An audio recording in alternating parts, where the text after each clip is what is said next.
Hey guys, just want to say thank you for clicking onto this video. Please share and subscribe. I want to just talk a little bit about why I always mention African Americans in my videos, and why I always try to communicate with African Americans. Here's what I look at it. America is the richest country in the world. Every other race has benefited significantly from America. Significantly. A lot of people call America the American experiment.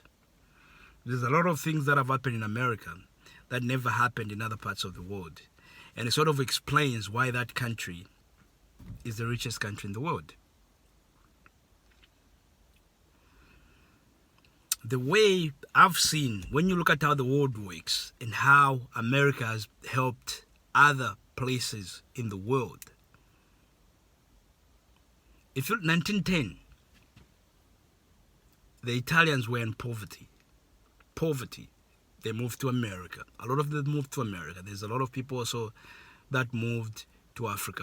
Today, that generation is doing extremely well. They are architectures and they're getting lots of work as Africa develops and all that.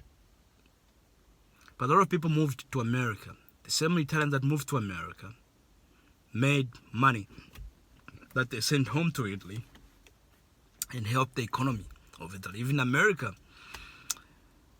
rescued them a fair bit. America did the same thing for the Germans.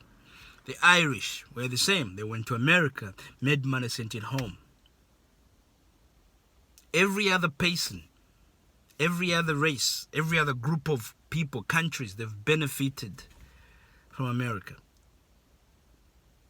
Now, black people, African Americans, they've been part of that development. If anything, they've worked harder than anyone in that country. Anyone. I say black Americans are the most patriotic Americans, because they even went to war and fought when no one wanted you to be there. And you'd come home, you didn't even get a job, but you went and fought for your country. That's patriotism at its best. You couldn't even get a house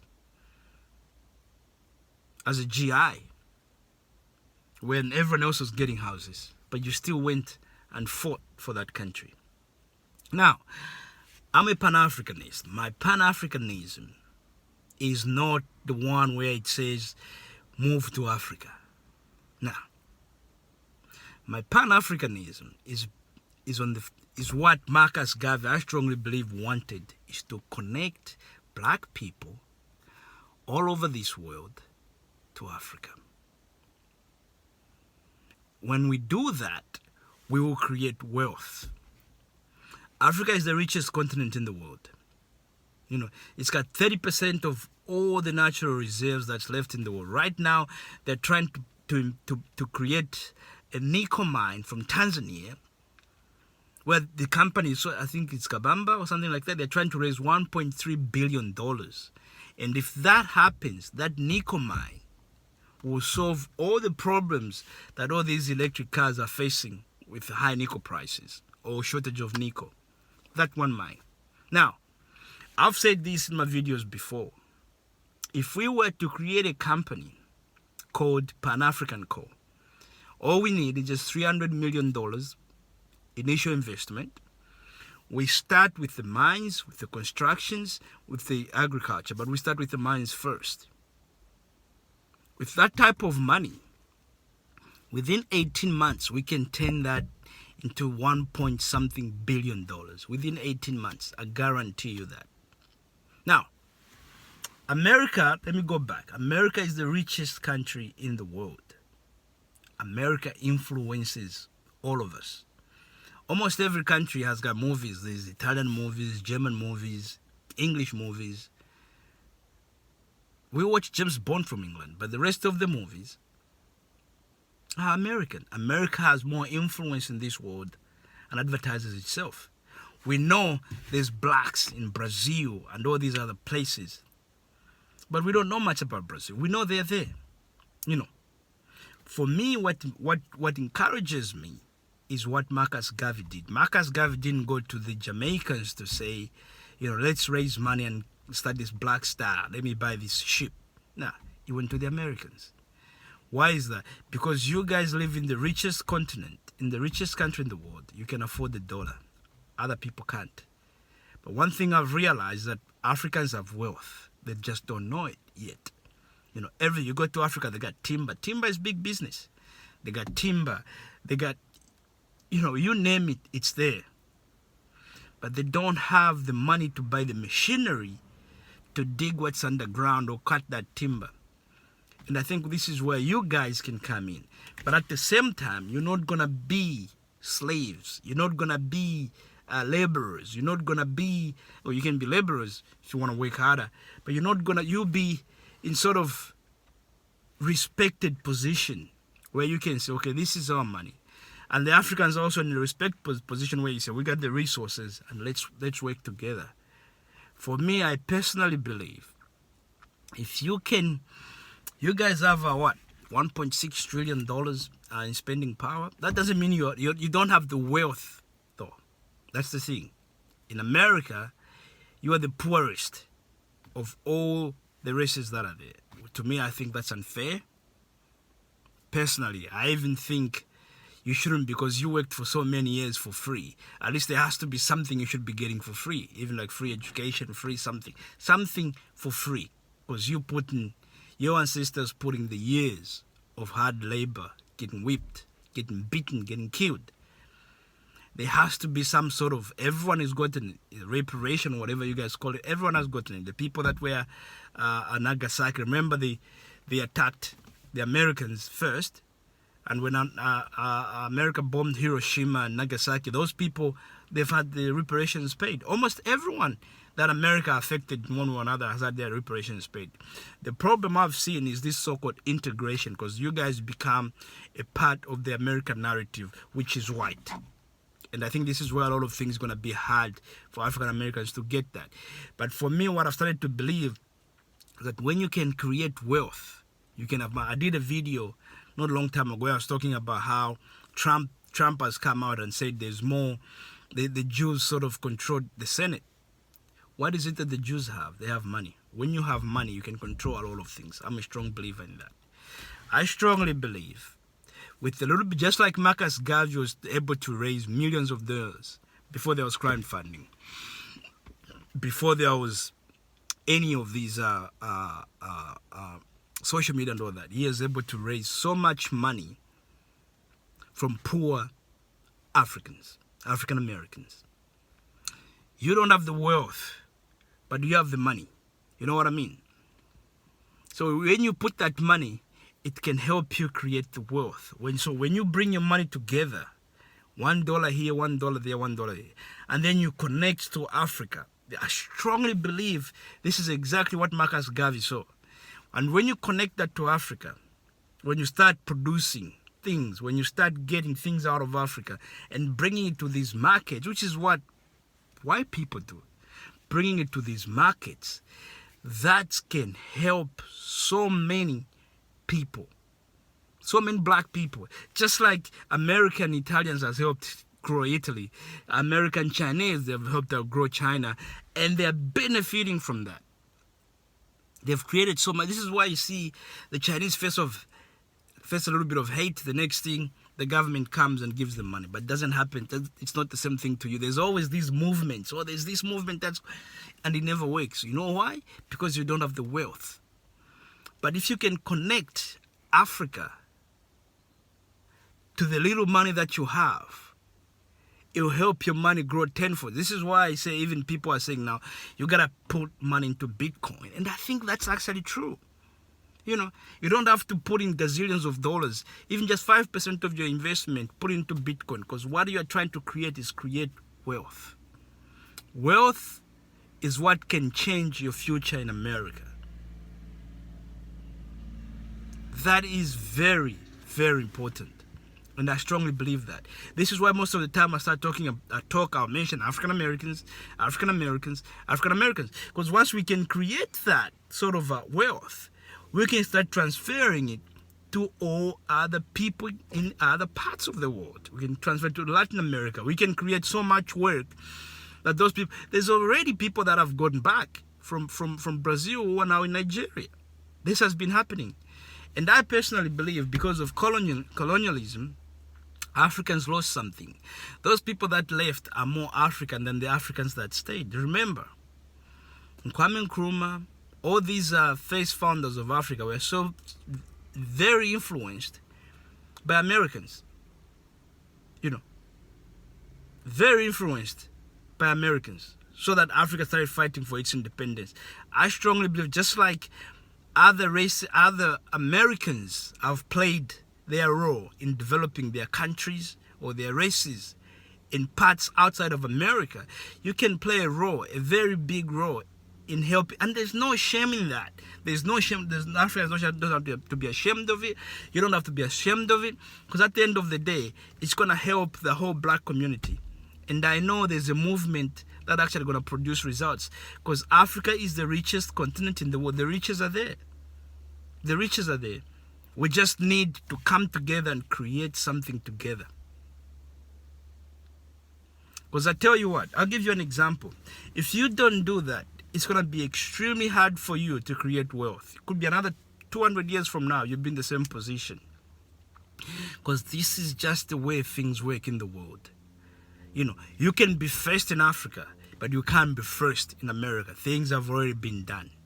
You know, wealth has already been created, and the people that went in first, they're going to hold on to that wealth. And that's just what happens. I'll give you an example. Germany, before the Second World War, it was just German. Then after the Second World War, it got split into two. There was East Germany and West Germany. East Germany was run by Russia, and so it became communist. West Germany was run by America and all these other parts, and it became capitalist. And you know, ultimately, like, communism, personally, I think works. It's just the people that run it become greedy and destroys it.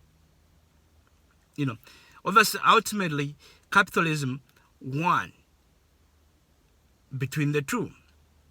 And when it won, that basically means all these the part of Germany that was connected to capitalism did amazingly well than the one that connected to communism. So what happened? People in the worst part of Germany developed wealth. You know, when the two sides were reunited again, these are the same people. Before World War II, they were the same people. But that, I think it went on for about 30, from 1945 to the 70s maybe, when the war came down. When that's, or 80s, when that happened, let's say it was 40 years. Let's just say it was 40 years, right? I think it was 30-something years. When that happened, when these countries were reunited, just that 40 years of separation, 40 years of being part of different economies, two different economies.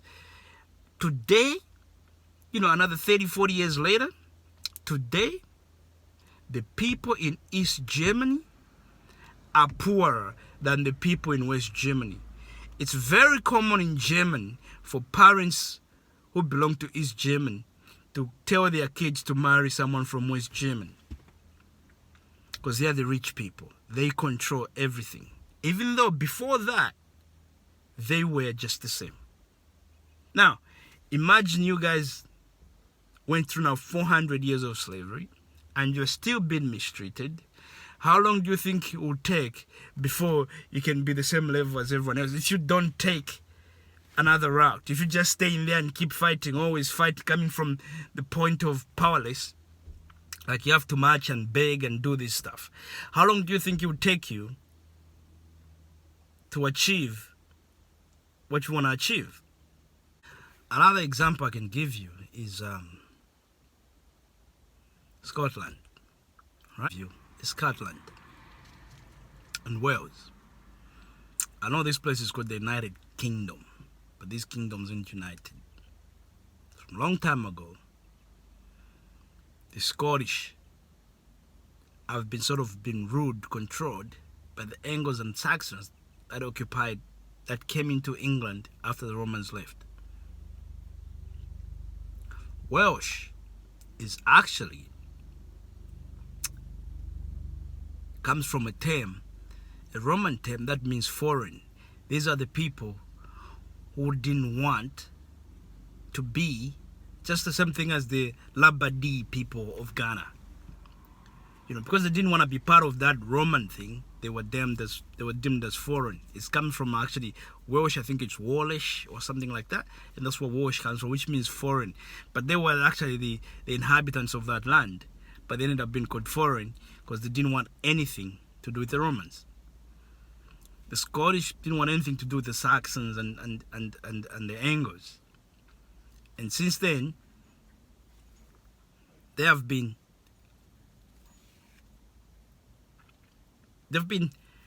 on the bad side of things. There's no peace. They don't like each other.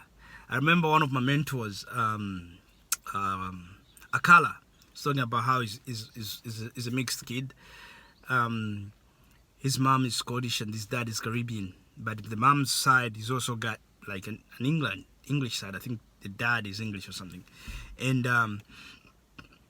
when the mom became pregnant, her dad didn't want anything to do with him because obviously his dad was black. Whereas the Scottish didn't care so much. All they said was, oh, well, at least he's not English. They didn't care that his dad was not black, And that's the other thing you have to realize, that before,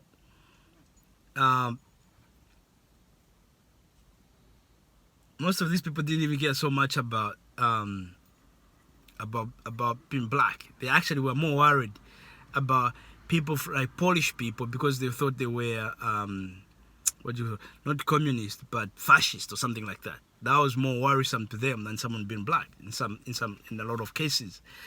But what you're gonna learn from that is that these people don't like each other, and in that situation, people from Scotland tend to be poorer, even from Welsh. These are poorer places compared to England. But you gotta realize these people, you call them Europeans.